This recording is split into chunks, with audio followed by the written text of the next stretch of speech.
વાગરા વિલાયત GIDC chemical powder ભરેલી જબ્બો bag બિનવારસીમાં ફેંકાયેલી મળી. પ્રદૂષણ અને સુરક્ષા સામે સવાલો. વિલાયત જીઆઈડીસીમાં પ્રદૂષણ માફિયાઓ બેફામ.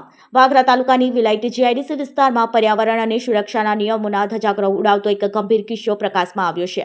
જુબિલિયન્ટ કંપનીના પાછળના ભાગે આવેલા આઈટીઆઈથી વિલાયત ચોકડીને જોડતા મુખ્ય માર્ગ પર રસ્તાની બાજુમાં અજાણ્યા ઈસમો દ્વારા 1000 કિલોગ્રામની ક્ષમતા ધરાવતી બે કેમિકલ પાવડર ભરેલી જમ્બો બેગ બિનવારસી હાલતમાં ફેંકી દેવામાં આવી છે. જાહેર માર્ગ પર આ રીતે જોખમી પાવડર ભરેલી બેગ મળી આવતા સ્થાનિક અને રાહદરિયાઓમાં ફાળ પડી છે. સાથે જ આ પાવડર કયો છે અને તે પર્યાવરણ માટે કેટલો જોખમી છે તેને લઈને અનેક તર્ક વિતર્ક સર્જાય છે. રસ્તાની સાઈડમાં પાવડર ભરેલી બેગનો નિકાલ કરતા તંત્રની કામગીરી સામે ઉઠ્યા સવાલો. સ્તર પરથી મળેલા પુરાવા મુજબ પાવડર ભરેલી આ બેગ પર ગાર્ડન સિલ્ક મિલ્ક લિમિટેડ જોલવા સુરતનું લેબલ જોવા મળ્યું છે. બેગ પર સ્પષ્ટપણે ઉલ્લેખ કરવામાં આવ્યો છે કે તેમાં પોલિસ્ટર ચિપ્સ ભરેલી છે. તેનું નેટ વજન 100 કિલોગ્રામ છે અને તે માત્ર ઔદ્યોગિક વપરાશ માટે છે. અનેક ટેપ પર પેકેજિંગ કરનાર કંપની તરીકે આદિત્ય પ્રાઇવેટ લિમિટેડ ગણતેવી નવસારીનું નામ દર્શાવેલું છે. આ પાવડર અથવા ચિપ્સનો જથ્થો સુરતની કંપનીનો હોવાનું પ્રાથમિક દ્રષ્ટિએ જણાય છે, પરંતુ તે વિલાયત જીઆઈડીસીના રોડ પર કઈ રીતે અને કોણે ફેંક્યો તે તપાસનો વિષય છે. 2 ટન કેમિકલ પાવડર કોણે ફેંક્યો? જીપીસીબી એક્શનમાં ક્યારે આવશે? ઔદ્યોગિક કચરો મટીરિયલ આ રીતે જાહેરમાં ફેંકી દેવો એ ગુનાહિત બેદરકારી સમાન છે.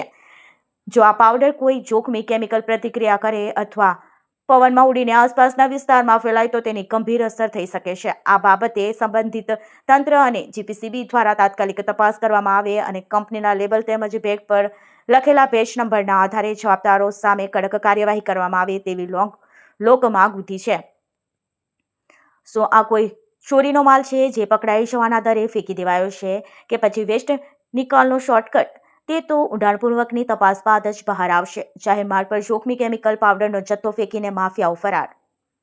વિલાયત અને સાયકલ જીઆઈડીસી વિસ્તારમાં પ્રદૂષણ ફેલાવતા તત્વો હવે એટલી હદે બેફામ બન્યા છે કે તેમને કાયદો કે તંત્રની કોઈ જ ડર રહ્યો હોય તેમ જણાતું નથી. અત્યાર સુધી અહીં જળ પ્રદૂષણ અને વાયુ પ્રદૂષણોની ફરિયાદ તો ઉઠતી જ રહેતી હતી, પરંતુ હવે તો જાહેર માર્ગ પર આ રીતે જોખમી કેમિકલ પાવડર ભરેલી જમ્બો બેગ ફેંકી દેવા સુધીની હિંમત આ પ્રદૂષણ માફિયાઓએ કરી છે, જે ખરેખર હદ વટાવવાનો કિસ્સો છે. જાગૃત નાગરિકોમાં એવો ઉગ્ર રોષ જોવા મળી રહ્યો છે કે આખરે ક્યાં સુધી સંબંધિત તંત્ર અને જીપીસીબી નિંદ્રાધીન અવસ્થામાં રહીને આવા ગુનાહિત માનસ ધરાવતા તત્વોનું છાવતું રહેશે.